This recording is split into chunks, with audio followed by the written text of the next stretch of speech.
لا شريك لك لبيك لبيك اللهم لبيك لبيك لا شريك لك لبيك إن الحمد والنعمة لك والملك لا شريك لك لبيك لبيك اللهم لبيك. بسم اللہ الرحمن الرحیم.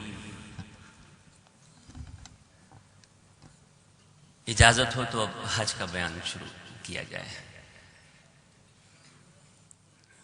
دعا کیجیے گا میرے لیے کہ اللہ میرے حافظے کو مضبوط رکھے اور اللہ اور اس کے رسول کی شان میں کوئی گستاخی نہ ہو اور تاریخ کے حوالے سے پوری ایمانداری اور سچائی سے بیان کر سکوں.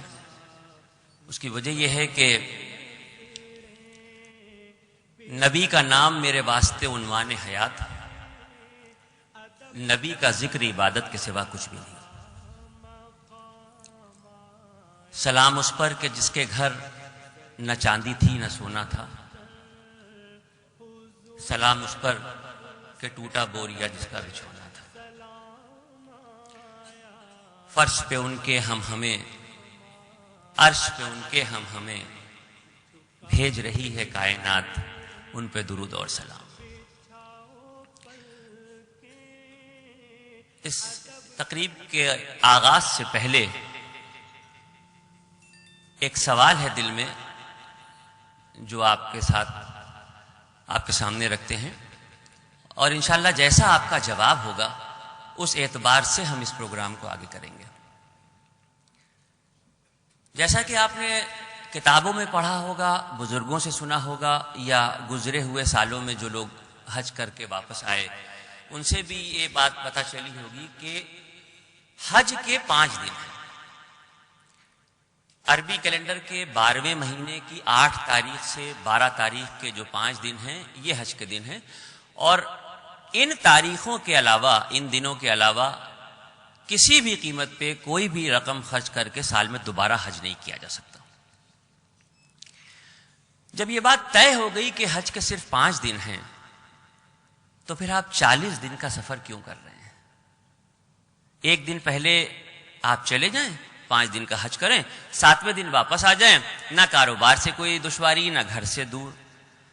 اور ایک بات اور یہاں پر ایک خلش اور پیدا ہوتی ہے کہ اگر حج کے 5 دنوں کے ارادے سے آپ مکہ شریف جا رہے ہیں تو حج کے ارکان میں مدینہ پاک کا تو کوئی ذکر ہی نہیں ہے. اور آپ کا دل تمناؤں سے لبریز ہے کہ روضہ رسول پہ حاضری ہوگی، سلام پیش کریں گے، شفاعت کے طلبگار ہوں گے، بہت سی دل کی باتیں ہوں گی جو آقا سے کر لیں گے. لیکن حج کے 5 دنوں میں تو مدینہ شریف کا کہیں کوئی ذکر نہیں ہے. کوئی بھی ایسا فرض یا واجب یا سنت ایسی نہیں ہے کہ جس کے لیے حج میں کہا جائے. تو کیا یہ سوچ نہیں پیدا ہوتی کہ اگر 5 دن کا سفر 40 دن کا یا 42 دن کا یا پرائیویٹ سے کچھ لوگ جاتے ہیں تو ان کا بھی کم سے کم بھی اگر ہوتا ہے تو 20 21 22 دن کا سفر ہوتا ہے. تو دل یہاں پر اس بات کو جھنجھوڑتا ہے کہ آخر یہ جو بچے ہوئے دن ہیں، یہ جو اتنے زیادہ دنوں کا وقفہ ہے یا مدینہ شریف کا جو ذکر ہے، تو کہیں نہ کہیں ایسا بھی تو ہے کہ اگر ہمیں ڈے ٹو ڈے کی آئٹنری کہ ہم جس دن جا رہے ہیں اور جس دن ہم واپس ہوں گے اس بیچ میں ہمیں کیا کرنا ہے یہ ترتیب اگر پتہ چل جائے تو وہاں پر کسی چیز کی کمی نہیں رہے گی اور واپس آنے کے بعد ملال نہیں رہے گا. میں نے گزرے ہوئے کئی سالوں میں معزز لوگوں کو، تعلیم یافتہ لوگوں کو، میں نام نہیں لینا چاہتا، حج کے بعد واپس آنے کے بعد ان سے بات کی تو بڑا افسوس ظاہر کرتے انہوں نے کہا کہ گئے تو تھے مسجد قباء 2 رکعت نماز نفل بھی پڑھی تھی، یہ بھی پتا تھا کہ ایک عمرے کا ثواب ہے، مگر کیوں ہے یہ نہیں پتا. اصحاب صفہ ڈھونڈنے میں 2 دن لگے. غار ثور پہ جب گئے تھے تو ایک اونچا سا پہاڑ دیکھا تھا اور وہاں تک جانے کا ایک عجیب سا راستہ دیکھا تھا، تاریخ نہیں پتا کہ کیا معاملہ ہے. ان باتوں نے دل میں یہ خلش پیدا کی کہ اگر فلم دیکھنے کے بعد 30-40 سال کے بعد بھی لوگوں کے ذہن میں وہ منظر رہتے ہیں. عمر کے اعتبار سے یہاں بہت سے لوگ ایسے بیٹھے ہیں جن سے اگر 60 یا 70 کی کسی فلم کا ذکر کیا جائے تو بالکل سین بتا دیں گے کہ ہاں ایسا تھا ایسا تھا ایسا تھا.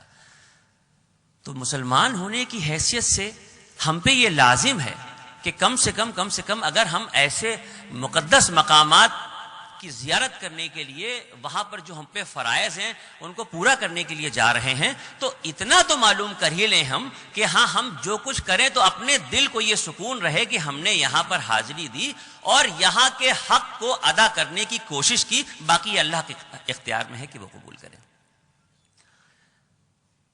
تاریخ کے حوالے سے جوڑ کے کچھ باتوں کو بتایا جائے تو جلدی سمجھ میں آتی ہے, اور کسی بھی بیان کرنے سے پہلے میں اس بات کی وضاحت اور کر دوں کہ میں کوئی مولانا, مفتی, قاری, حافظ, عالم نہیں ہوں. ایک مسلمان ہوں اور اس بات کا اپنے دل پہ فرض سمجھتا ہوں کہ ہر مسلمان کو اپنے مذہب کی معلومات ہونی چاہیے اور جتنی معلومات ہو اس کو دوسروں تک بتانی چاہیے. اللہ اس کا اجر دیتا ہے. میں اپنے کتابوں کے اعتبار سے, بزرگوں سے سنی ہوئی اعتبار سے بات کی شروعات کرتا ہوں. بسم اللہ الرحمن الرحیم. شروع اللہ کے نام سے جو بڑا مہربان نہایت رحم والا ہے. 1400 سال پہلے کے اس لمحے کو یاد کیجئے جس میں آپ صلی اللہ علیہ وسلم کو جب اللہ رب العزت کی طرف سے ہجرت کا حکم ہوا تو مکہ شریف سے مدینہ منورہ جو 450 کلومیٹر کا راستہ ہے, جو آپ اس سفر میں بس کے ذریعے اگر کریں گے, عام دنوں میں تو یہ ہے کہ بس کا سفر 5.5 سے 6 گھنٹے کا ہوتا ہے, لیکن حج کے موقع پہ بڑی تعداد میں دنیا کے لوگ آئے ہوتے ہیں, لہٰذا یہ سفر تھوڑا سا بڑھ جاتا ہے, 8 گھنٹے 9 گھنٹے یا 10 گھنٹے کا بھی ہو جاتا ہے بس کے ذریعے. لیکن آپ صلی اللہ علیہ وسلم نے ہجرت کے سفر کی جب شروعات کی ہے مکہ شریف سے مدینہ منورہ کے لیے تو 13 دن اونٹ کی پیٹھ پہ بیٹھ کے سفر کیا تھا. ہم میں سے کسی بھی شخص کو اگر اونٹ پہ بیٹھا کے یہاں سے بڑے چوراہے تک بھیج دیا جائے تو 1 ہفتہ وہ پلنگ سے اٹھ نہیں پائے گا, کمر کا یہ عالم ہوگا. اس بات کی وضاحت کرنا اس لیے ضروری ہے کہ اگر ہمارا ایمان یہ کہتا ہے, اگر ہمارا یقین یہ کہتا ہے کہ اللہ رب العزت ہر چیز پہ قادر ہیں, یعنی اللہ پاک کائنات کے ذرے ذرے کے مالک ہیں اور جو چاہیں وہ کر سکتے ہیں, یہ یقین ہے ہمارا کہ نہیں ہے بھائی؟ اور یہ بھی ایک سچ ہے کہ جو ہمارے آقا ہیں نبی کریم سرکار دو عالم صلی اللہ علیہ وسلم, یہ آخری نبی ہیں. یعنی آپ کے دنیا میں تشریف لانے سے پہلے 1.25 لاکھ انبیاء آئے دنیا میں. اس کا مطلب یہ پتہ چلتا ہے کہ آپ کے تشریف لانے سے ہزاروں سال پہلے سے دنیا چل رہی ہے. تو کیا اللہ پاک یہ نہیں کر سکتے تھے کہ پہلے دنیا کو ایڈوانس کر دیتے, جو آج کا ماحول ہے کہ جہاز بھی چلا دیتے, موبائل بھی ہوتا, انٹرنیٹ بھی ہوتا, سارے ذرائع ہوتے, پھر اپنے نبی کو بھیج دیتے؟ لیکن امت کو یہ پیغام دینا تھا کہ دیکھو ہم اپنے محبوب پہ جو دشواریاں پریشانیاں ڈال رہے ہیں, جو تکلیفیں ان کو دے رہے ہیں, یہ امت کے لیے نصیحت اس لیے ہے کہ ہم نے نمونہ کامل بنا کے ان کو دنیا میں بھیجا ہے. آج حج کرنے یا عمرہ کرنے جب آپ جاتے ہیں, ہم جاتے ہیں, تو ذرا سی تکلیف ہونے پہ بے شمار باتیں سنانا شروع ہو جاتی ہیں. اگر کوئی ایجنٹ کے ذریعے گیا ہے یا کوئی وہاں گیا ہے تو کسی کے روم میں شکایت ہے, کسی کے ہوٹل میں شکایت ہے. آپ اندازہ کیجئے, ذرا چند لمحوں کے لیے سوچ کے دیکھیے, اللہ نے دنیا میں امیر غریب ہر طرح کے لوگ بنائے ہیں, لیکن تصور کی دولت سے ہر شخص کو مالا مال کیا ہے. آپ بیٹھے بیٹھے سوچ کے دیکھیے کہ 1400 سال پہلے کا وہ منظر, ریتیلا علاقہ, سڑکوں کا پتہ نہیں, راستے میں کھانے پینے کے کوئی ہوٹل نہیں, اور اونٹ کی پیٹھ پہ سوار ہو کے 13 دن کا سفر کر رہے ہیں. وہ مشقتیں کیا آج کے دور کا انسان برداشت کر سکتا ہے؟ لیکن یہ بات بتانا ضروری اس لیے تھی کہ آپ صلی اللہ علیہ وسلم نے جب 40 برس کی عمر میں نبوت کا اعلان کیا, اس وقت امت مسلمہ پہ کوئی فرائض نہیں تھا. جس دن آپ صلی اللہ علیہ وسلم نے مکہ شریف میں اللہ رب العزت کے حکم سے نبوت کا اعلان کیا ہے دوسری وحی کے نزول کے بعد, اس وقت نماز, روزہ, حج, زکات کچھ فرض نہیں تھا مسلمانوں پہ, اور نبوت کے اعلان کے 6 برس کے بعد آپ کو معراج پہ بلایا گیا ہے, اور اس وقت تحفتاً امت مسلمہ کو نماز دی گئی ہے. تو یہ بات دل میں خلش پیدا کرتی ہے کہ مشرکین مکہ جو آپ کے دشمن تھے, لمحہ لمحہ آپ کو تکلیفیں اور اذیتیں پہنچا رہے تھے, لیکن چونکہ کوئی فرض نہیں تھا, بھئی آج کے مسلمان کی پہچان کیا ہے؟ آج کے مسلمان کی پہچان یہ ہے کہ اگر آپ اسٹیشن پہ ہیں، ایئرپورٹ پہ ہیں، یا کسی ایسی جگہ پہ ہیں جہاں بہت سے مذہب کے لوگ ہیں، وہاں اگر آپ جانماز بچھا کے نماز پڑھنے لگیں تو دور سے آدمی کہہ دے گا ہاں یہ مسلمان ہے. یا رمضان کا مہینہ ہے اور کسی نے آپ سے کہا کہ بھئی چائے پی لیے، تو آپ نے کہا نہیں ہم تو روزے سے ہیں. تو یعنی نماز، روزہ، حج، زکوٰۃ، یہ ایسے فرائض ہیں جس سے آج ہماری شناخت ہو رہی ہے کہ مسلمان ہیں. لیکن جب یہ فرائض نہیں تھے، آخر کیا تھا جس کو دیکھ کے مکہ شریف کے لوگ مسلمان ہو رہے تھے؟ وہ جو آپ کے خون کے پیاسے تھے، وہ جو آپ کو قتل کر دینا چاہتے تھے، آخر وہ کون سی چیزیں تھیں آپ میں جس کو دیکھ کے مسلمان ہو رہے تھے؟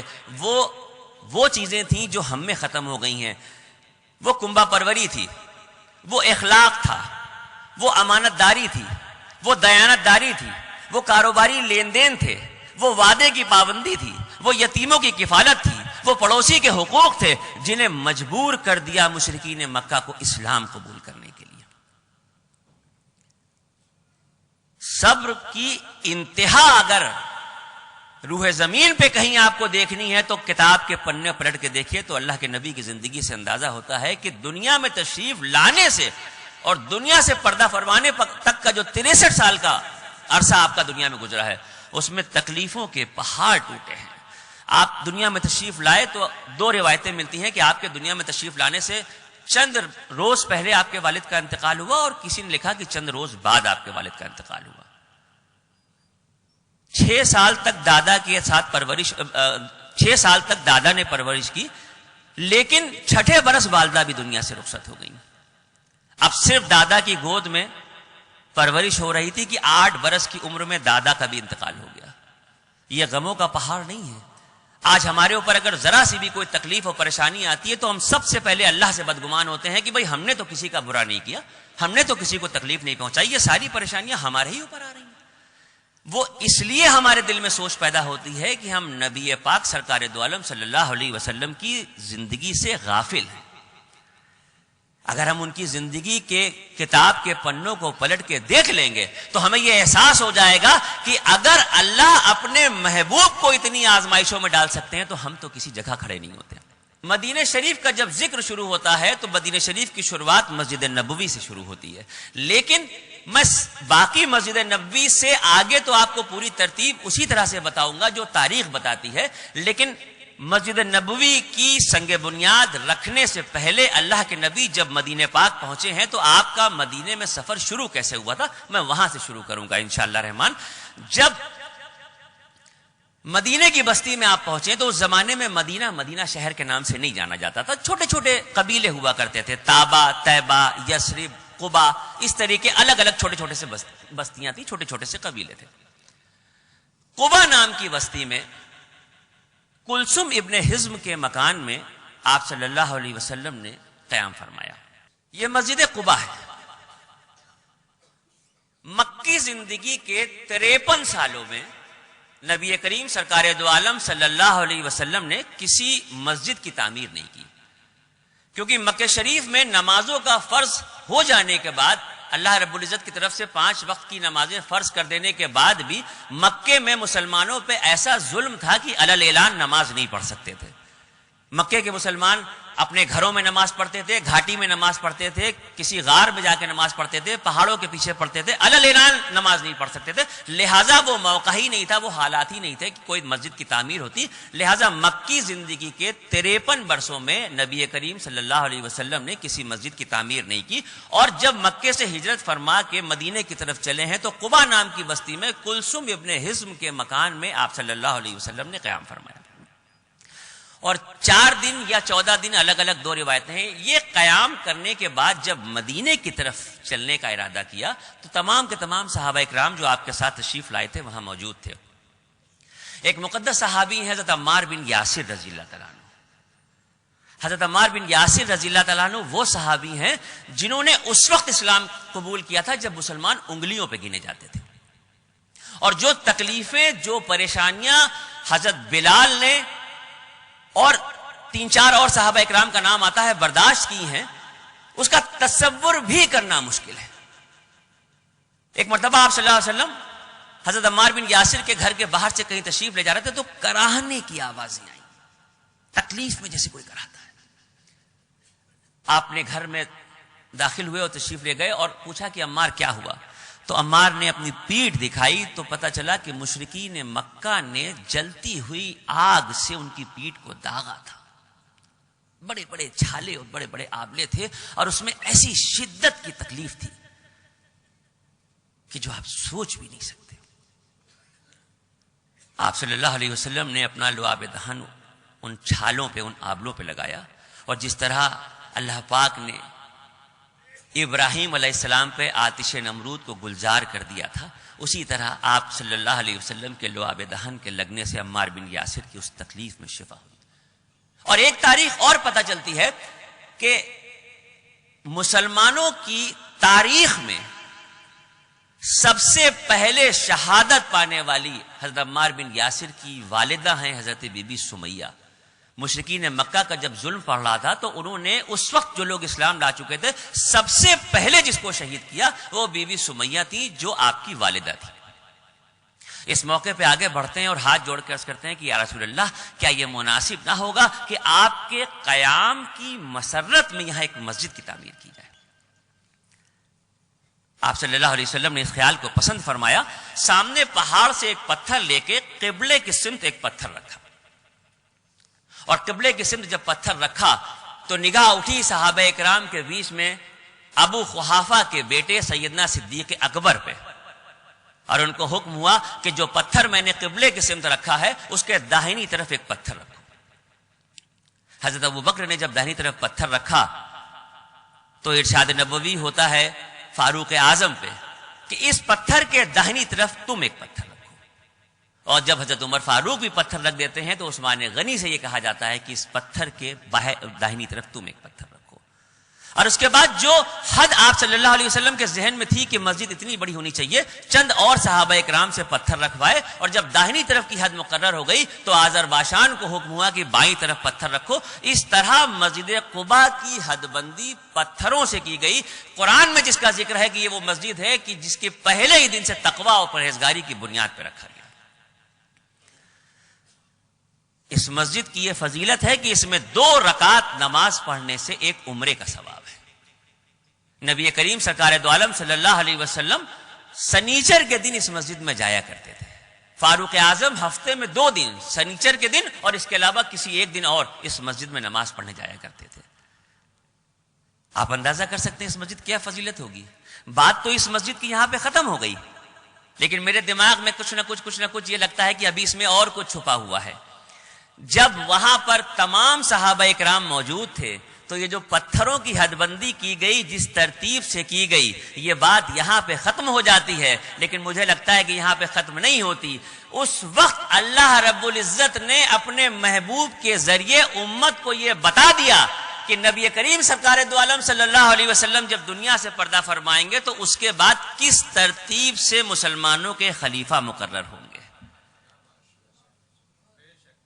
کسی کے ذہن میں اس وقت یہ بات نہیں تھی، کیونکہ جس دن یہ واقعہ ہوا ہے اس مسجد کی سنگ بنیاد رکھی گئی ہے، اس کے بعد 10 برس کا عرصہ آپ نے مدینہ منورہ میں گزارا ہے.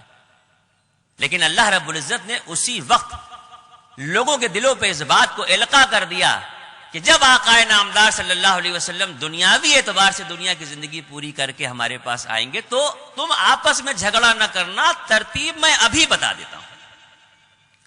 یوں مسجد قباء کی حد بندی ہوتی ہے. آپ اس مسجد میں جائیے گا، جب آپ کو موقع ملے جائیے گا، کم سے کم 2 رکعت نماز ضرور پڑھیے گا. اور باقی آپ کی خوشی کی بات ہے، عام طور پہ ہوتا کیا ہے کہ لوگ زیارت والی بسوں میں بیٹھتے ہیں یا زیارت کی کاروں میں بیٹھتے ہیں. وہ زیارت والے چونکہ کمانے والے لوگ ہوتے ہیں، ڈرائیوروں کا آمدنی کا ذریعہ ہوتا ہے، تو وہ بہت جلدی سب جگہ زیارت کراتے ہیں اور آپ کو مسجدوں کے باہر لے جاتے ہیں، کہتے ہیں جائیے 2 رکعت نماز پڑھ کے جلدی سے آ جائیے، کیونکہ ان کی آمدنی کا ذریعہ ہوتا ہے. تو میں اپنے لوگوں کو یہ مشورہ دیتا ہوں کہ آپ 4 آدمی 5 آدمی یا 10 آدمی اپنی ایک سواری کر لیجئے اور اس کو 10-20 ریال زیادہ لگے تو دے دیجئے کہ بھئی ہم فرصت سے کریں گے. کم سے کم ایسی مقدس جگہ پہ جائیں تو 10 12 15 20 جو بھی ہو سکے کچھ تو نمازیں پڑھیں، اپنے ثواب کو بڑھا سکیں. مسجد قباء کی حد بندی کرنے کے بعد آپ صلی اللہ علیہ وسلم مدینے کی بستی کی طرف چلتے ہیں. آپ اپنی اونٹنی پہ سوار تھے، اونٹنی کا نام قصوہ تھا. آپ اپنی اونٹنی پہ سوار مسجد قباء سے مدینے کی بستی کی طرف تشریف لے جا رہے تھے. یہ تقریباً 6 میل کا فاصلہ ہے. اس زمانے میں اطلاع کا کوئی ذریعہ تو تھا نہیں, کوئی موبائل یا فون تو تھا نہیں کہ پہلے سے میسج پہنچ جاتا ہے کہ ہاں بھائی 5 کلومیٹر کے فاصلے پہ اللہ کے نبی ہیں, 4 کلومیٹر کے فاصلے. اب تو پروٹوکول چلتا ہے نا, منٹ پہ کہ فلانے چوراہے سے فلانے صاحب کراس کر رہے ہیں. اس زمانے میں تو ایسا تھا نہیں. تو ایک امید پہ ادب اور احترام کے ساتھ تمام کے تمام صحابہ کرام جو مدینہ منورہ ہجرت کر کے تشریف لے آئے تھے اور جو مدینہ منورہ میں انصاری صحابی رہتے تھے, ان کا معمول یہ تھا کہ وہ اندازے کے مطابق اپنے گھروں سے نکل کے روز سڑک کے دونوں طرف بڑی تعداد میں کھڑے رہتے تھے کہ نہ جانے کب آقا نامدار سرکار دو عالم صلی اللہ علیہ وسلم تشریف لے آئیں. اور یہ موقع تھا کہ صحابہ کرام سڑک کی دونوں طرف کھڑے تھے. کچھ صحابی پیڑوں پہ چڑھے ہوئے تھے, کچھ اونچے پہاڑوں پہ تھے. اور تاریخ سے پتہ چلتا ہے کہ ایک اونچے سے درخت کے اوپر ایک یہودی کام کر رہا تھا اور اس نے وہاں سے دور سے کچھ گرد و غبار اڑتی ہوئی دیکھی تو اس نے وہیں سے کہا کہ مسلمانوں, تمہیں جن کا انتظار تھا وہ ہستی اب تشریف لا رہی ہے. اور سامنے سے دیکھا تو نبی کریم سرکار دو عالم صلی اللہ علیہ وسلم کا قافلہ تشریف لا رہا ہے. ایک ہی تمنا تھی جو اس وقت صحابہ کرام کے دل میں انگڑائیاں لے رہی تھی. آپ صلی اللہ علیہ وسلم تو تن پہ اپنے ایک جوڑا کپڑا کے علاوہ کچھ لے کے نہیں آئے تھے. جن حالات میں آپ نے ہجرت کی تھی, مشرکین مکہ آپ کے خون کے پیاسے تھے. کس طرح غار ثور میں 3 راتیں گزری وہ میں مکی زندگی میں جب پہنچوں گا تو آپ کو بتاؤں گا. لیکن اندازہ کریں کہ 13 دن کا سفر کرنے کے بعد ایک جوڑے کپڑے میں آپ تشریف لائے ہیں تو ظاہر سی بات ہے کہ نہ رہنے کا پتہ تھا نہ کھانے کا پتہ تھا کہ کہاں جائیں گے. اس موقع پہ ہر صحابی دل کی گہرائی سے, گری اوزاری سے تڑپ تڑپ کے ایک ہی دعا کرتا تھا کہ یہ اللہ, کاش یہ میری قسمت میں لکھا ہو کہ اللہ کا نبی میرا مہمان ہو. کاش کونین کی دولت ہمارے نصیب میں ہو. کاش ہم کو یہ شرف حاصل ہو کہ اللہ کے نبی جو ہجرت فرما کے آئے وہ ہمارے مہمان بنے. ہر شخص, ہر صحابی کے دل کی جب یہ آواز آپ کے کانوں تک پہنچی تو آپ کس کا دل توڑتے اور کس کے یہاں جاتے. تاریخ اس بات کی گواہی دیتی ہے کہ آپ نے اپنی پوری زندگی میں نبوت کے اعلان سے پہلے سے لے کے دنیا سے پردہ فرمانے تک کا ایک بھی لمحہ ایسا نہیں گزرا جو آپ کی ذات سے کسی کو تکلیف پہنچی ہو. کبھی کسی کا دل نہیں توڑا. اب یہاں کس کے گھر جاتے اور کس کا دل توڑتے. آپ نے جب سارے کے سارے صحابیوں کے دل کی یہ کیفیت دیکھی تو آپ نے ارشاد فرمایا کہ میری اونٹنی کی رسی کو چھوڑ دو, اللہ کی طرف سے اس اونٹنی کو خود بتا دیا گیا ہے کہ اسے کہاں بیٹھنا ہے. وہ اونٹنی آہستہ آہستہ آگے بڑھ رہی تھی.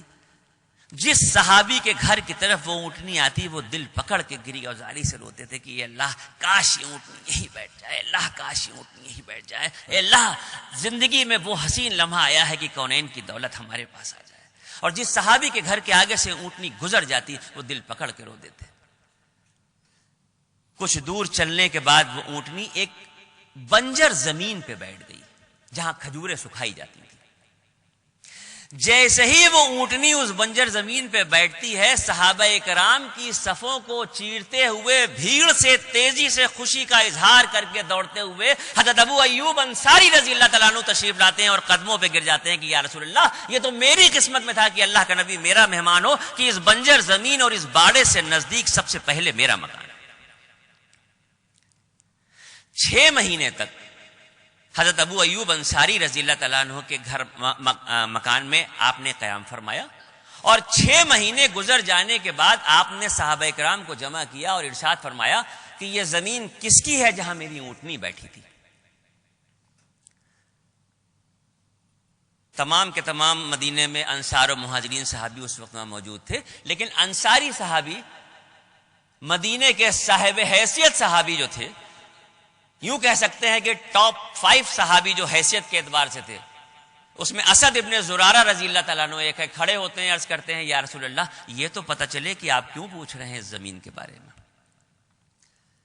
آپ ارشاد فرماتے ہیں کہ میں اس زمین کو لینا چاہتا ہوں.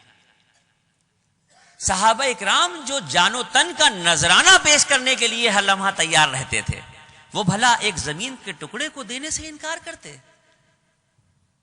اسی وقت عرض کرتے ہیں کہ یا رسول اللہ یہ زمین ہماری طرف سے نذر ہے. آپ ارشاد فرماتے ہیں کہ نہیں, مجھے پہلے یہ پتا چلے کہ یہ زمین ہے کس کی. تو اسد ابن زرارہ بتاتے ہیں کہ 2 یتیم بچے سہل اور سہیل کی یہ زمین ہے، لیکن پورا مدینہ شہر اس بات کو جانتا ہے کہ یہ دونوں معصوم یتیم بچے میری کفالت میں ہیں، میں ان کی پرورش کرتا ہوں اور ان کی طرف سے وہ زمین میں آپ کو ہدیتاً نذر کر رہا ہوں۔ بات سمجھ میں آتی ہے؟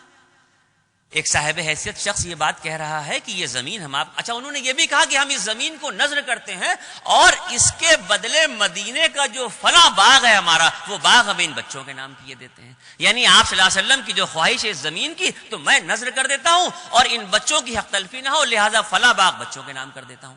بات تو سمجھ میں آتی ہے، کوئی غلط بات تو ہے نہیں اس میں، لیکن امت کو یہ پیغام دینا تھا کہ بڑوں کو اس بات کا حق نہیں ہے کہ اپنی مرضی سے یتیموں کے مال پہ کوئی فیصلہ کر دے۔ آپ نے ارشاد فرمایا کہ نہیں، میں اس زمین کو قیمتاً لوں گا۔ اگر اس زمین کی قیمت مقرر کی جائے، اگر اس کی نیلامی کی جائے تو اس کی کیا قیمت ہوگی؟ آپس میں صحابہ کرام میں مشورہ ہوا تو یہ طے پایا کہ 10 دینار اس زمین کی قیمت ہونی چاہیے۔ حضرت ابوبکر صدیق رضی اللہ تعالیٰ عنہ کو حکم ہوا کہ 10 دینار اس کی قیمت ادا کی جائے، اور 10 دینار میں وہ زمین کا ٹکڑا لیا گیا جہاں مسجد نبوی کی تعمیر ہوئی۔ آپ صلی اللہ علیہ وسلم نے ارشاد فرمایا کہ کسی اور کی طرف نہ دیکھو، اپنے بازوؤں پہ بھروسہ کرو، آؤ ہم خود مل کے اس مسجد کی تعمیر کرتے ہیں۔ اور دنیا کے نقشے پہ سب سے پہلا آرکیٹیکٹ نمایاں ہوا کہ آپ صلی اللہ علیہ وسلم نے خود اس کا نقشہ بنایا۔ حضرت ام سلمہ کی روایت ہے کہ میں نے اپنی آنکھوں سے دیکھا کہ اللہ کے نبی کے شانوں پہ درخت کے موٹے موٹے تنے ہوتے تھے، بڑے بڑے پتھر آپ صلی اللہ علیہ وسلم خود اپنے کندھوں پہ اٹھا رہے تھے، آپ کا دامن، آپ کے کرتے کے دامن میں مٹی بھری ہوتی تھی۔ ہوتا تو یہ ہے کہ اگر کوئی سرمایہ دار کسی پروگرام کو بنائے تو اس کے چاہنے والے اسے کام نہیں کرنے دیتے، اور وہ بھی یہ سوچتا ہے کہ میں نے تو حکم دے دیا، اب تو یہ سب ہیں کام کرنے والے۔ لیکن آپ نے فرمایا کہ یہ مساوات کے خلاف ہے، ہم اور تم برابر ہیں، ہم مل کے برابر سے کام کریں گے۔ ایسی اعلیٰ مرتبہ شخصیت جسے دونوں جہان کا مالک کہا جاتا ہے، وہ کرتے کے دامن میں مٹی اٹھا اٹھا کے لا رہے ہیں، کندھوں پہ بڑے بڑے پتھر ہیں اور بڑے بڑے درخت کے تنے ہیں، اور رجز کے اشعار گاتے ہوئے مسجد نبوی کی تعمیر کی جاتی ہے۔ اس زمانے میں پورے مدینے شہر کی آبادی جتنے حصے میں تھی، اس زمانے میں پورے مدینے شہر کی آبادی جتنے حصے میں تھی، آج اتنے حصے میں صرف مسجد نبوی ہے۔ اسی لیے میں آپ لوگوں سے یہ گزارش کرتا ہوں کہ جب آپ مدینے پاک پہنچ جائیں، اپنے کمرے پہ پہنچ جائیں، غسل کر کے، نہا کے، صاف کپڑے پہن کے، نئے ہوں تو اچھا ہے ورنہ صاف ہوں، خوشبو لگا کے جب آپ اپنے کمرے سے مسجد نبوی کی طرف چلیں، ادب اور احترام لازم ہے۔ ہر راہ کو دیکھیے الفت کی نظر سے، ہر راہ کو دیکھیے الفت کی نظر سے، شاید کہ وہ گزرے ہوں اسی راہ گزر سے۔ اس جگہ پر آج آپ کی قسمت آپ کو لے آئی ہے کہ جہاں دیدار عام تھا ان کا ایک زمانہ تھا۔ آج بے بسی کے عالم میں امت مسلمہ کی نگاہیں جس چہرہ مبارک کو ڈھونڈتی ہیں، ایک زمانہ تھا کہ دیدار عام تھا۔ مسجد نبوی کی جب تعمیر کی ہے آپ سے پہلے، اس وقت تک تو چونکہ اندازے سے نماز کا وقت جبریل علیہ السلام نے بتایا تھا، تو جب وقت ہوتا تھا تو نمازیں لوگ پڑھنے لگتے تھے۔ لیکن اب جب مدینے پہنچنے کے بعد مسجد کی تعمیر کی اور مسجد سے ملے ہوئے 2 حجرے آپ نے اپنے قیام کے لیے بنائے، یہ طے ہو گیا کہ اب یہیں آپ تشریف فرما ہوں گے، تو پھر سوال یہ پیدا ہوا کہ لوگوں کو نماز کے لیے کیسے بلایا جائے۔ آج مسلم علاقوں میں جب 5 وقت کی نماز کا وقت ہوتا ہے تو تقریباً ہر گھر میں الگ الگ کئی مسجدوں کی آواز کانوں میں سنائی دیتی ہے، لیکن ہم اتنے بے پرواہ ہو چکے ہیں کہ ہم ایک کان سے اذان کی آواز سن کے دوسرے کان سے نکال دیتے ہیں۔ تاریخ اسلام کا وہ لمحہ یاد کیجیے کہ جب مسجد نبوی کی تعمیر کے بعد سوال یہ ہوا کہ مسلمانوں کو نماز کے لیے کیسے بلایا جائے۔ اللہ کے نبی سرکار دو عالم صلی اللہ علیہ وسلم نے تمام کے تمام صحابہ کرام کو جمع کر کے مشورہ کیا۔ اس موقع پر الگ الگ لوگوں نے اپنی باتیں کہی۔ جب نماز کا وقت ہو تو آگ جلائی جائے، آپ نے کہا کہ نہیں، یہ تو مجوسیوں کا طریقہ ہے۔ کسی نے کہا کہ ڈھول بجایا جائے، آپ نے کہا کہ نہیں یہ تو یہودیوں کا طریقہ ہے. کسی نے کچھ کہا, کسی نے کچھ کہا, سب نے اس زمانے میں جو چلن چلتا تھا اس کے اعتبار سے الگ الگ مذہب کے جو لوگ کرتے تھے وہ باتیں بتائیں, لیکن آپ نے اس وقت کسی بات کو پسند نہیں کیا. تو جب اس وقت کوئی بات طے نہیں ہوئی تو یہ طے ہوا کہ بلال اونچی آواز والے ہیں, جب نماز کا وقت ہو تو مدینے کی ان گلیوں میں جہاں اہل ایمان بستے ہیں الصلاۃ جامعۃ کا نعرہ لگائیں. تو حضرت بلال کا یہ معمول ہوا کہ اس وقت کے بعد سے جو نماز کا وقت ہوتا تو وہ مدینے کی گلیوں میں جاتے اور الصلاۃ جامعۃ کا نعرہ لگاتے کہ آؤ نماز کے لیے آ جاؤ. اس بات کو 2 یا 3 دن گزرے تھے, صرف 2 یا 3 دن گزرے تھے. فجر کی نماز سے کچھ پہلے کا واقعہ ہے. عبداللہ ابن زید انصاری اور فاروق اعظم فجر کی نماز کے لیے اپنے اپنے گھروں سے مسجد نبوی کی طرف چلتے ہیں تیز قدموں کے ساتھ. عبداللہ ابن زید انصاری اللہ کے رسول کی خدمت اقدس میں حاضر ہوتے ہیں اور کرتے ہیں کہ یا رسول اللہ, میں کچھ سویا کچھ جاگا سا تھا کہ میں نے ایک عجیب سا خواب دیکھا. میں نے خواب دیکھا کہ ایک شخص ناقوس بیچ رہا ہے. میں نے اس سے پوچھا کہ کیا تم یہ بیچ رہے ہو؟ اس نے کہا میں بیچ رہا ہوں. میں نے کہا ایک میرے ہاتھ بیچ دو. تو اس ناقوس بیچنے والے نے پوچھا کہ تم یہ کیوں خریدنا چاہتے ہو؟ عبداللہ ابن زید انصاری نے کہا کہ ہم اسے بازار کے مسلمانوں کو نماز کے لیے بلانا چاہتے ہیں. یہ موقع تھا کہ اس ناقوس بیچنے والے نے کہا کہ کیا میں تمہیں اس سے کوئی بہتر صورت نہ بتاؤں؟ اور پھر اس نے پورے کلمات اذان سنا دی. یہ موقع تھا کہ حضرت عمر فاروق کی زبان سے نکلتا ہے کہ یا رسول اللہ بلا مبالغہ یہی خواب میں نے بھی دیکھا. اور اس خواب کے واقعے کے دوسرے دن جبرائیل علیہ السلام اللہ رب العزت کی بارگاہ سے اذان کے یہی کلمات لے کے آئے, اور اس دن یہ طے ہو گیا کہ قیامت تک مسلمانوں کو نماز کے لیے بلانے کے لیے اذان کے یہ الفاظ ہوں گے. اور اس وقت یہ ہوا کہ بلال اونچی آواز والے ہیں, ان کو اذان کے کلمات یاد کرا دیے جائیں.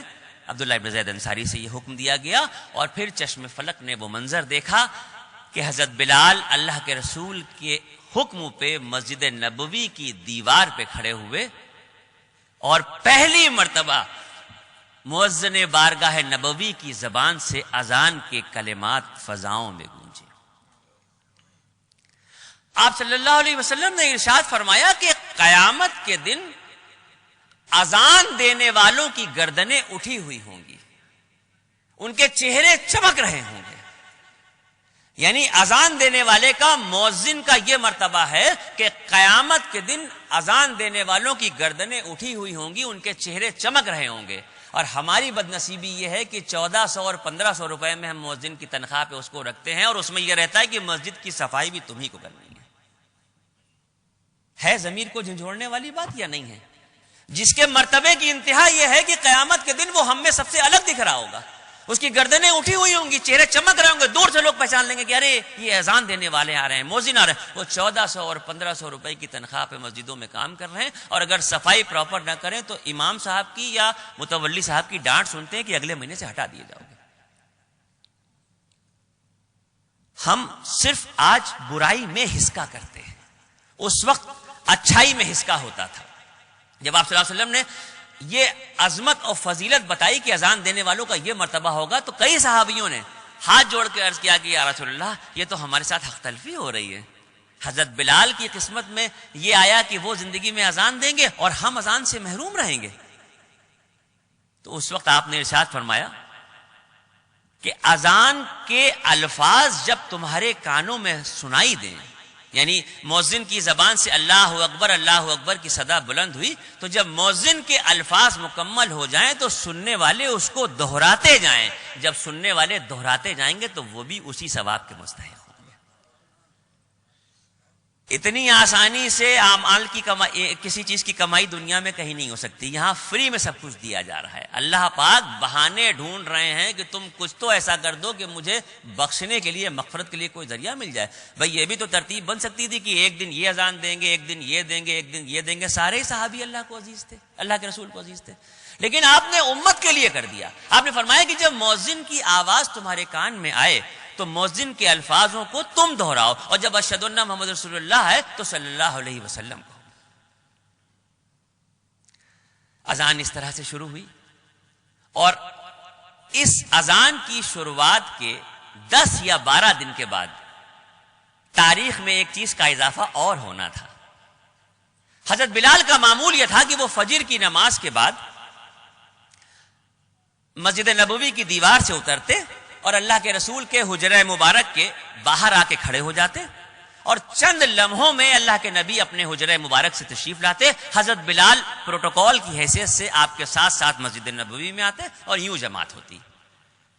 چند روز گزرے ہوں گے اذان کے بعد کہ ایک دن حضرت بلال فجر کی اذان کے بعد دیوار سے اتر کے اللہ کے نبی کے حجرہ مبارک کے باہر آ کے کھڑے ہوئے اور جتنے وقفے میں جتنی دیر میں آپ صلی اللہ علیہ وسلم باہر تشریف لے آتے تھے اس سے کچھ زیادہ کا وقت گزرا. حضرت بلال کے دل میں اچانک یہ خیال آیا کہ ایسا تو نہیں ہے کہ تمام مشکلوں پریشانیوں سے جو ذہنی تناؤ رہتا ہے, جو الجھن رہتی ہے, تو ایسا تو نہیں ہے کہ اللہ کے نبی آرام فرما رہے ہیں, ابھی نیند نہ کھلی ہو اور نماز قضا ہو جائے. یہ بڑا اچھا خیال تھا کہ اللہ کے نبی کی نماز نہ قضا ہو. لیکن اگر ہم میں سے کوئی ہوتا حضرت بلال کی جگہ پہ تو ہم لوگ وہیں سے آواز دیتے, یا رسول اللہ آ جائیے, اذان کا وقت ہو گیا, اذان ہو گئی, نماز قضا ہو جائے گی. وہاں لمحہ لمحہ احترام لازم تھا.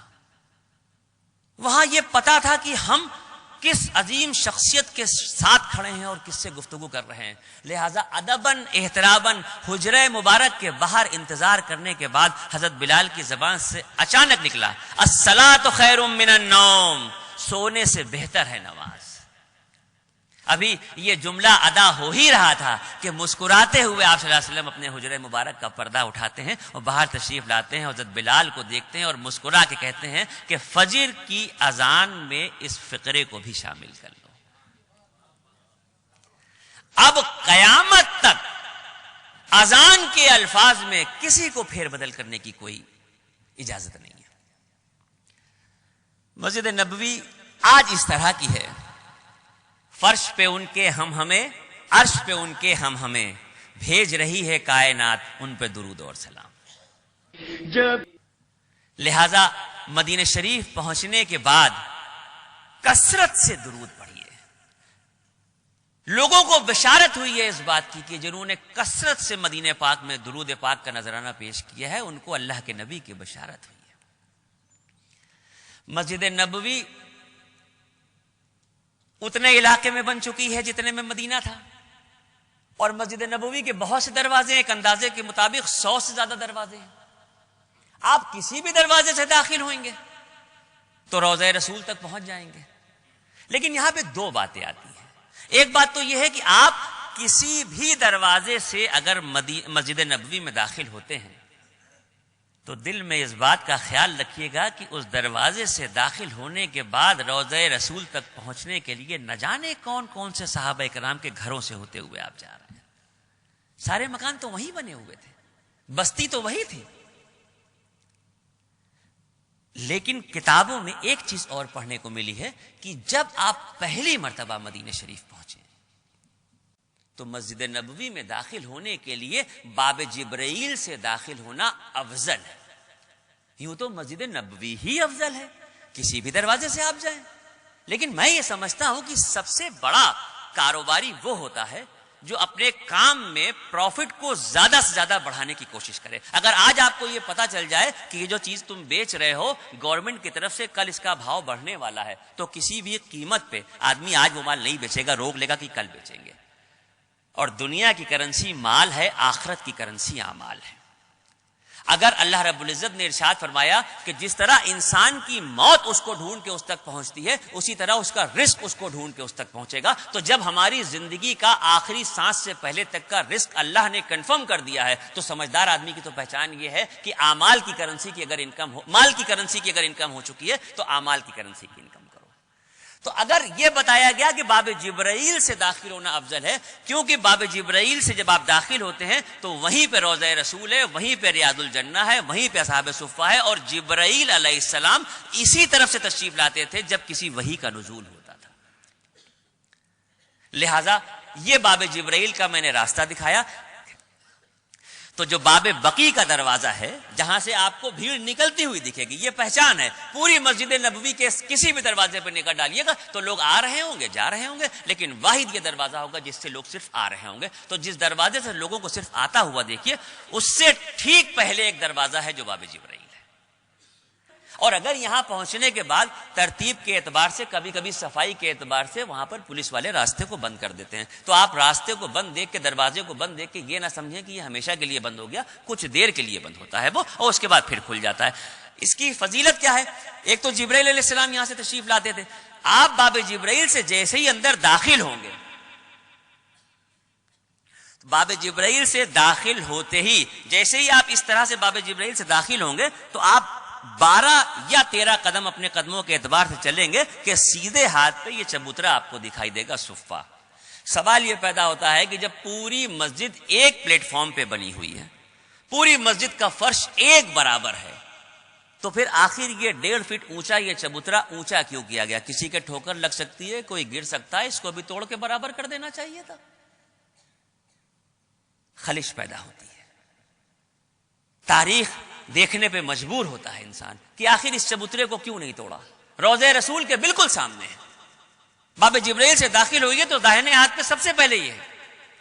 جب آپ صلی اللہ علیہ وسلم نے مسجد نبوی کی تعمیر کی تو اپنے مسجد نبوی کے برابر میں اپنے لیے حجرے کی تعمیر کی اور اس کے سامنے ایک چبوترے کی تعمیر کی تھی۔ یہ چبوترا صفہ کے نام سے جانا جاتا ہے۔ صحابہ اکرام، ایسے صحابہ اکرام جو اللہ کے رسول کی زبان مبارک سے قرآن کے الفاظ سننے کے بعد املا کر لیتے تھے، یا تو حفظ کر لیتے تھے یا لکھ لیتے تھے، اور کچھ صحابی ایسے تھے جو آپ صلی اللہ علیہ وسلم کی زندگی کے ایک ایک لمحے کو اپنے قلم میں قید کر رہے تھے، اپنے حافظے میں قید کر رہے تھے، جو حدیث کی شکل میں آج ہم کو ملی ہے۔ یہ بڑی محنت کے بعد یہاں تک ہمارے پاس آئی ہے، ورنہ آپ صلی اللہ علیہ وسلم پہ قرآن کی وحی کا نزول ہوا تو قرآن تو آسمانی کتاب ہے، اللہ نے وعدہ کیا اس کی حفاظت کا، وہ محفوظ رہے گی ہمارے پاس، کتاب کے ورق میں بھی اور لوگوں کے دل میں بھی، لیکن آپ کی زندگی میں کس طرح کی زندگی گزری یہ ہمیں کیسے پتا؟ یہ حدیث کے حوالے سے ہمیں پتا چلتا ہے۔ تو کچھ صحابی ایسے تھے جو اس چبوترے پہ جو تعلیم حاصل ہوتی تھی، تو تقریباً جو صحابہ اکرام کی تعداد، صفہ کے جو صحابی تھے ان کی تعداد تقریباً 250 کی ہے، لیکن ایک وقت میں 30، 35 یا 28 صحابی اس پہ تعلیم حاصل کرتے تھے۔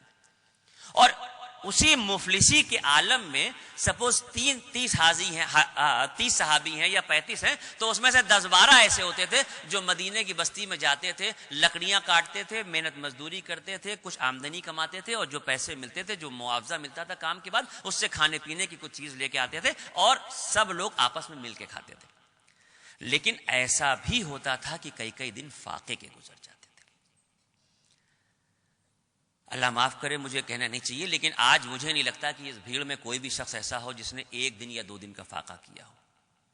اللہ سب کے گھر میں رزق کی برکت دے۔ حضرت عائشہ صدیقہ ارشاد فرماتی ہیں کہ اللہ کے نبی کا یہ عالم تھا کہ 2 مہینے کی مدت گزر جاتی تھی، ہمارے گھر چولہا نہیں جلتا تھا، آسمان پہ ایک لکیر کی شکل میں چاند نکلتا تھا، بڑھتے بڑھتے پورا ہوتا تھا، گھٹتے گھٹتے ختم ہوتا تھا، دوسرے مہینے کا چاند نکلتا تھا، 2 مہینے کی مدت گزر جاتی تھی، ہمارے گھر چولہا نہیں جلتا تھا۔ کبھی اللہ کے نبی جو کے دانے پھانک لیتے تھے، کبھی کچھ کھجور کھا لیتے تھے، کبھی ستو پھانک لیتے تھے۔ اس طرح سے آپ کی زندگی، ایسا نہیں تھا کہ آپ کے پاس کچھ تھا نہیں، لیکن انفاق فی سبیل اللہ کا جو دل میں خیال تھا وہ ہر لمحہ اس کوشش میں ہوتا تھا کہ سب سے پہلے آنے والے کی مدد کر دی جائے، اپنی فکر بعد میں کی جائے، جس کی ایک بہت اہم حدیث و مثال ہے جو میں آپ کو دینے جا رہا ہوں۔ اس چبوترے پہ جو صحابہ اکرام کام کرتے تھے، رہتے تھے، تعلیم حاصل کرتے تھے، اس میں ایک مقدس صحابی حضرت ابو ہریرہ رضی اللہ تعالیٰ عنہ، 6600 حدیثیں انہوں نے روایت کی ہیں، واحد صحابی ہیں جنہوں نے اتنی بڑی تعداد میں حدیثیں روایت کی ہیں۔ یمن کے رہنے والے تھے، اللہ کے نبی کی شہرت کو سن کے یمن سے مدینہ آ گئے تھے، 30 سال کی عمر میں انہوں نے اسلام قبول کیا تھا۔ کہتے ہیں، اپنا ایک واقعہ بیان کرتے ہیں کہ 4 دن کے فاقے کا تھا میں۔ حضرت ابو ہریرہ ارشاد فرماتے ہیں کہ 4 دن سے میں فاقے سے تھا، زبان پہ کچھ نہیں گیا تھا، تالو میں زبان چپک رہی تھی، اور یہ عالم تھا کہ کھڑے ہونے کی بھی تاب نہیں تھی۔ جب 4 دن کے فاقے کے بعد ناقابل برداشت کیفیت ہوئی تو دل میں یہ طے کیا کہ اس صفے چبوترے سے اتریں گے اور سامنے مسجد نبوی کے دروازے پہ جا کے کھڑے ہو جائیں گے اور آنے والے پہلے کوئی بھی شخص ہو اس سے ہاتھ پھیلا کے بھیک مانگ لیں گے، کیونکہ اب کھڑے ہونے کی کتاب نہیں۔ چند لمحوں کا انتظار کیا ہوگا کہ دیکھا سامنے سے صدیق اکبر تشریف لا رہے ہیں۔ دل خوش ہو گیا کہ یہ تو ویسے ہی فراغ دل ہیں، لوگوں کی بڑی مدد کرتے ہیں، میں ان سے فوراً بھیک مانگ لوں گا کہ میری مدد کر دیجئے۔ اور جیسے ہی صدیق اکبر نزدیک آئے تو دل میں دوسرا خیال آ گیا کہ اللہ کے نبی نے یہ بھی ارشاد فرمایا ہے کہ اگر تمہارے جسم میں اتنی قوت ہے کہ محنت کر کے ایک وقت کی روٹی کما کے کھا سکتے ہو تو خبردار کسی کے سامنے ہاتھ نہ پھیلانا۔ اب ایک طرف اللہ کے رسول کا یہ فرمان کہ کسی کے سامنے ہاتھ نہ پھیلانا، اور دوسری طرف یہ عالم ہے کہ بھوک سے کھڑے نہیں ہو پا رہے، تو پھر اچانک عقل کا استعمال کیا، صدیق اکبر کو روکا، سلام کیا، اور سلام کرنے کے بعد ان سے کہنے لگے کہ قرآن پاک کی ایک آیت کے معنی ہمیں سمجھ میں نہیں آ رہے ہیں، آپ بتا دیجئے۔ اور کون سی آیت پڑھی؟ قرآن پاک کی وہ آیت پڑھی کہ جس کے معنی یہ ہیں کہ تم کسی کے صاف اجلے کپڑے نہ دیکھو، اس کے اندرونی حالات معلوم کرو، اور اگر وہ تکلیف و پریشانی میں ہے تو اس کی مدد کر دو۔ دل میں یہ خیال تھا کہ اس بات کو سننے کے بعد صدیق اکبر میرے دل کی کیفیت کو سمجھ لیں گے اور میری مدد کر دیں گے، کچھ نہ کچھ ہمیں دے دیں گے۔ بات سمجھ میں بھی آتی ہے، مگر صدیق اکبر نے جب اس بات کو سنا تو وہ سمجھے کہ صفہ کا طالب علم ہے، اپنے علم کا اضافہ کرنا چاہتا ہے، لہٰذا انہوں نے اس کے معنی بتائے اور آگے چل دیے۔ ابو ہریرہ کہتے ہیں کہ میرے دل کی ایک عجب سی کیفیت تھی کہ یہ تو اتنے ذہین ہیں، سمجھدار ہیں، فراغ دل ہیں، اور میں نے سرے راہ کھڑے ہو کے ان سے یہ جملہ کہا، یہ میری بات کو کیوں نہیں سمجھے؟ اب تو مجھ سے برداشت نہیں ہے، اب کوئی بھی آئے گا تو میں اس سے مانگ لوں گا۔ یہ سوچ ہی رہے تھے کہ سامنے سے دیکھا کہ فاروق اعظم تشریف لا رہے ہیں، اور جیسے ہی فاروق اعظم تشریف نزدیک لائے انہوں نے سلام کیا، اس سے پہلے کہ بھیک مانگنے کے لیے ہاتھ پھیلاتے پھر اللہ کے نبی کا وہ خیال آیا اور پھر ارادہ بدل دیا اور ان سے کہا کہ مجھے قرآن کی ایک آیت کے معنی سمجھ میں نہیں آ رہے ہیں، اور دوبارہ اس آیت کو پڑھ دیا۔ فاروق اعظم بھی سمجھے کہ یہ صفہ کا طالب علم ہے، اپنے دین کی، اپنے علم کی صحیح جانکاری کر کے اضافہ کرنا چاہ رہا، انہوں نے بھی اس کے معنی بتائے اور آگے چل دیے۔ حضرت ابو ہریرہ کہتے ہیں کہ اس وقت میرے دل کی یہ کیفیت تھی کہ میرا جی چاہتا تھا کہ میں چلا کے کہوں کہ آپ میری آنکھوں سے جھانکتی ہوئی بھوک کو کیوں نہیں دیکھ پا رہے ہیں، آپ میرے چہرے سے اور میرے لہجے کی لرزش سے کیوں نہیں سمجھ پا رہے ہیں کہ میں کیا پوچھنا چاہتا ہوں اور آپ کیا کہہ رہے ہیں۔ ابھی اس کشمکش اور آزمائش میں کھڑے تھے کہ دور سے دیکھا کہ آقا نامدار نبی کریم سرکار دو عالم صلی اللہ علیہ وسلم تشریف لا رہے ہیں۔ نگاہ برق نہیں، چہرہ آفتاب نہیں، وہ آدمی ہے مگر دیکھنے کی تاب نہیں۔ حضرت ابو ہریرہ کہتے ہیں کہ جب میں نے اللہ کے نبی کو دور سے نزدیک آتے دیکھا تو دل میں یہ کشمکش سی تھی کہ میں کیا کہوں اور کیا نہ کہوں، اس سوچ میں ہی کھڑا تھا کہ نبی کریم نزدیک تشریف لاتے ہیں، اور آنے کے بعد بغیر میرے کچھ کہے ہوئے میرا ہاتھ پکڑتے ہیں اور کہتے ہیں ابو ہریرہ میرے ساتھ حجرے میں آؤ۔ میں کہتا ہوں نا کہ وہ ہے دربار آقا کا، وہاں بن مانگے ملتا ہے، ارے ناداں وہاں دامن کو پھیلایا نہیں کرتے۔ آپ کو کہنے کی ضرورت نہیں ہے، سب کچھ وہاں پر القاء ہو رہا ہے۔ ابو ہریرہ جنہوں نے دو مقدس صحابہ اکرام سے دل کی کیفیت کو بیان کرنا چاہا تو وہ معنی بتا کے چلے گئے، اور یہ ہمارے آقا تھے جن سے کچھ نہیں کہا اور ہاتھ پکڑا اور حجرے میں لے آئے، اور جب حجرے میں تشریف لے آئے تو پوچھا کہ گھر میں کچھ کھانے کو ہے، تو معلوم ہوا 3 دن سے گھر میں فاقہ ہے۔ اندازہ کر کے دیکھیے، سوچ کے دیکھیے تو روئیں کھڑے ہو جائیں گے، کس کے گھر میں 3 دن کا فاقہ ہے، اور بے بسی کا عالم یہ کہ اپنے ساتھ کسی مہمان کو لے کے آئے ہیں کہ اس کی بھوک مٹائیں، اور گھر میں خود کچھ کھانے کے لیے نہیں ہے۔ جو اور حجرے ازواج مطہرات کے تھے وہاں باندی کو بھیجا گیا، اور وہ سب جگہ سے پوچھ کے واپس آئی اور اس نے کہا کہیں آج کھانے کے لیے کچھ نہیں ہے، سب کے ہاں فاقہ ہے۔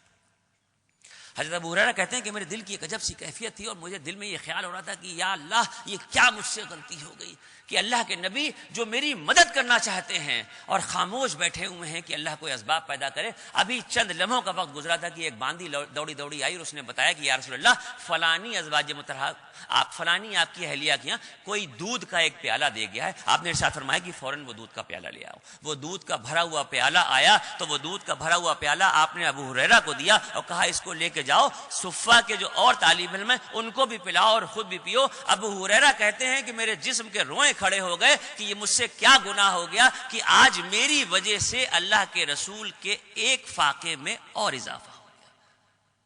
لیکن ادب اور احترام ایسا تھا کہ بات کو انکار نہیں کر سکتے تھے کیونکہ اللہ کے نبی نے جو ارشاد فرما دیا تو پھر آخر حرف آخر ہوتا تھا.